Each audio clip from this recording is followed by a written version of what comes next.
এবার কয়টা ডিম দিয়েছো? এই তো 5টা ডিম হয়েছে গো। এত বছর ধরে ডিম দিচ্ছ, কিন্তু এখনো একটা ছানার জন্ম দিতে পারলে না। তুমি ডিম দিচ্ছ আর তাতে তা দিচ্ছ, কিন্তু একটা ছানাও বের হচ্ছে না।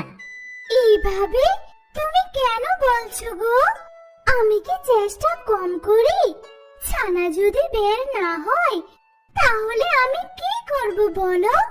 এতে কি আমার হাত আছে? খোদাই জানে কেন ছানা বের হয় না। তোমাকে বলবো না তো কাকে বলবো শুনি? শোনো, এত রাগ করো না, আমিও তো মা হতে চাই। খোদা যদি আমারে মা বাবা না বানায়, কি আর করার? তুমি কোনো চিন্তা করো না গো। এবার আমি 5টা ডিম দিয়েছি। আমার বিশ্বাস এবার আমার ডিমগুলো থেকে বাচ্চা বের হবেই হবে। তোমার কথা যদি সত্যি হতো, সবগুলো ডিম থেকে ছানা হওয়ার দরকার নেই। অন্তত পক্ষে একটা